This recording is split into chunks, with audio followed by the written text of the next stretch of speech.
അസ്സലാമലൈക്കും ഫ്രണ്ട്സ്. ഇന്ന് ഞാൻ ചെയ്യാൻ പോകുന്നത് നമുക്ക് ഈവനിങ്ങിലും മോർണിംഗിലൊക്കെ നല്ലൊരു കഴിക്കാൻ പറ്റുന്ന നല്ല ഹെൽത്തി ആയിട്ടുള്ളൊരു വിഭവമാണ് കേട്ടോ.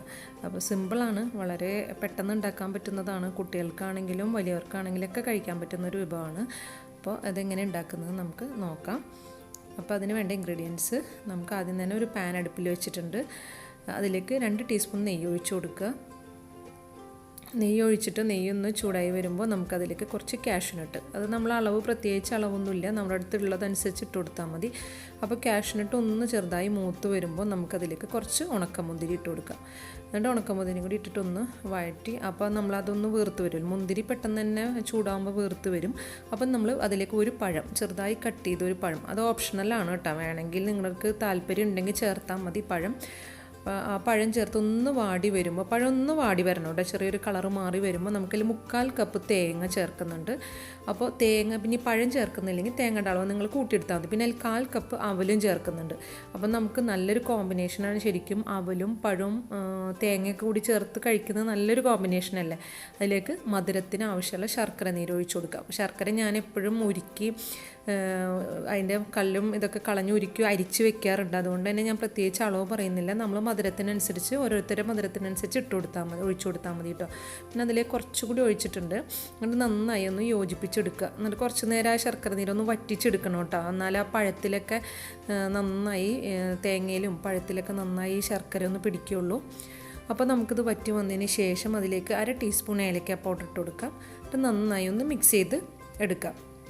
ഇപ്പോൾ നമ്മൾ ശർക്കര നീരൊക്കെ ഒന്ന് വറ്റി വന്നിട്ടുണ്ട്. ഇപ്പം നമ്മുടെ ഫില്ലിങ് ഇവിടെ റെഡി ആയിട്ടുണ്ട് കേട്ടോ. അപ്പോൾ ഇത് കഴിക്കുമ്പോൾ നല്ല ടേസ്റ്റാവും, അവലും പഴമൊക്കെ കൂടിയിട്ട്. അപ്പോൾ നമ്മൾ 1.5 ഗ്ലാസ് വെള്ളം തിളപ്പിച്ച് നല്ലോണം തിളച്ച് വരുമ്പോൾ അതിലേക്ക് 1.5 ഗ്ലാസ് അരിപ്പൊടി ചേർത്തിട്ട് വെള്ളത്തിൽ ഉപ്പും ചേർത്തിട്ടുണ്ട് കേട്ടോ. നന്നായി ഒന്ന് ഇളക്കി കൊടുക്കുക. നന്നായി ഒന്ന് തിളക്കട്ടെ. എന്നിട്ട് തീ നന്നായി കുറച്ച് വെച്ച് ഏറ്റവും സിമ്മിൽ വെച്ച് ഒന്ന് മൂടി വയ്ക്കുക. ഒരു 2-3 മിനിറ്റ് ഒന്ന് മൂടി വയ്ക്കാം, പൊടി ഒന്ന് വെന്ത് കിട്ടാൻ വേണ്ടിയിട്ട്. നമ്മൾ പത്തിരിക്ക് പൊടി വാട്ടിയെടുക്കുന്ന അതേപോലെ തന്നെ ചെയ്യാം കേട്ടോ. എന്നിട്ട് അതെടുത്ത് ഒരു പാത്രത്തിലേക്ക് ഇട്ടിട്ട് നമുക്ക് ചൂടോട് കൂടിയിട്ട് തന്നെ കുഴച്ചെടുക്കാം. അപ്പം നമ്മൾ ചൂടോട് കുഴയ്ക്കുമ്പോൾ വെള്ളത്തിലൊന്ന് കൈ മുക്കി കൊടുക്കുക. എന്നിട്ട് കുഴയ്ക്കുക. എന്നിട്ട് വെള്ളത്തിൽ മുക്കുക, കൈ കുഴച്ച് അങ്ങനെ കുഴച്ചെടുത്തിട്ടുണ്ടെങ്കിൽ നമുക്ക് അത്ര അങ്ങോട്ട് ചൂട് കയ്യിലേക്ക് തോന്നില്ല കേട്ടോ. ഇതുപോലെ ഞാൻ കുഴച്ച് വെച്ചിട്ടുണ്ട്. ഇനി നമുക്കിതൊന്ന് പത്തിരിക്ക് പരത്തുന്ന പോലെ തന്നെ കനം കുറച്ചൊന്ന് പരത്തിയെടുക്കാം. അതിനുവേണ്ടി പലകയിൽ കുറച്ച് പൊടി ഇട്ട് കൊടുത്തിട്ടുണ്ട്. അരിപ്പൊടിയാണ് എടുത്തിട്ടുള്ളത്. അത് ഇട്ടിട്ട് നമുക്ക് ചെറിയ ഉരുളകളാക്കി എടുത്തിട്ട് നമുക്ക് പത്തിരിക്ക് എടുക്കുന്ന പോലെ ഒന്ന് പരത്തിയെടുക്കാം. അതുപോലെ പൊടിയിലൊന്ന് നന്നായി മുക്കി കൊടുക്കുക. എന്നിട്ട് ഞാനിപ്പോൾ ഒരെണ്ണം ഓൾറെഡി നേരത്തെ പരത്തി വെച്ചിട്ടുണ്ട് കേട്ടോ.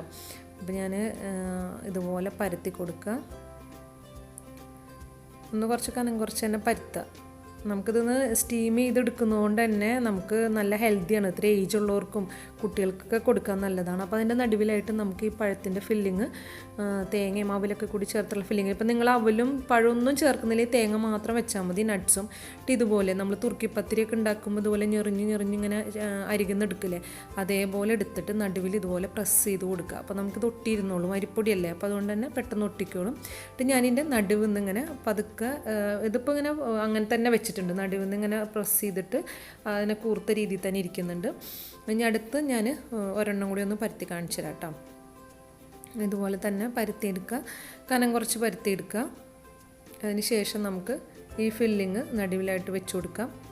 ഇപ്പോൾ നമ്മൾ ഇതിന് പകരം നമുക്ക് വാഴയിലയിൽ ചെയ്യാം കേട്ടോ. വാഴയിലയിൽ ഇതുപോലെ പത്തിരി പോലെ പരത്തി വാഴയിലയിൽ വെച്ച് നമുക്കതൊന്ന് മടക്കിയെടുക്കാം. എളുപ്പമാണ്. ഇത് ഞാനൊരു വേറൊരു രീതിയിൽ ചെയ്തെന്ന് മാത്രമേ ഉള്ളൂ.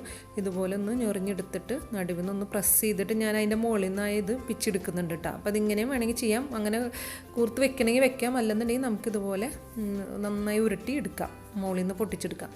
എന്നിട്ട് ഞാൻ ഒരു സ്റ്റീമറിൽ കുറച്ചൊന്ന് നെയ്യ് തടവി കൊടുത്തിട്ടുണ്ട്. അല്ലെങ്കിൽ വാഴയില ഉണ്ടെങ്കിൽ ഒരു വാഴയില വെച്ച് കൊടുത്താലും മതി കേട്ടോ. അപ്പോൾ നെയ്യ് തടവേണ്ടൊന്നും ആവശ്യമില്ല. ഞാൻ ഒട്ടിപ്പിടിക്കാതിരിക്കാൻ വേണ്ടിയിട്ട് നെയ്യ് തടവിയിട്ട് നമുക്ക് ഒരു 15 മിനിറ്റ് ഒന്ന് സ്റ്റീം ചെയ്തെടുക്കാം. അപ്പോൾ ഇതുപോലെ നമുക്ക് ഓരോന്നായിട്ട് സ്റ്റീം ചെയ്തെടുക്കാം. അപ്പോൾ നല്ല ഏജുള്ള ആൾക്കാർക്ക് വരെയും കഴിക്കാൻ പറ്റും. ശർക്കരയാണ്, പിന്നെ അവലും പഴമൊക്കെയാണ്. അപ്പോൾ നല്ലൊരു കോമ്പിനേഷനല്ലേ ആ ഒരു രീതിയിൽ കഴിക്കുമ്പോൾ. അപ്പോൾ ഉണ്ടാക്കാത്തവർ തീർച്ചയായും ട്രൈ ചെയ്ത് നോക്കുക. പിന്നെ ഇതുപോലെ ഉണ്ടാക്കുമ്പോൾ കാണാനും നല്ല ഭംഗിയായിരിക്കും. ഈ ഒരു ഷേപ്പിൽ നമുക്ക് ചിക്കൻ്റെ ഒക്കെ ഫില്ലിങ് വെച്ചിട്ടും ചെയ്യാം കേട്ടോ. അതുപോലെ എന്നിട്ട് സ്റ്റീം ചെയ്തെടുത്താലും ടേസ്റ്റ് ആയിരിക്കും. അപ്പോൾ എൻ്റെ വീഡിയോ ഇഷ്ടമായാൽ ഷെയർ ചെയ്യാൻ മറക്കരുത്, കമൻറ്റ്സ് ചെയ്യാൻ മറക്കരുത്. ഇൻഷാ അല്ലാഹ് അടുത്തൊരു വീഡിയോ ആയിട്ട് വീണ്ടും വരാം. Thank you.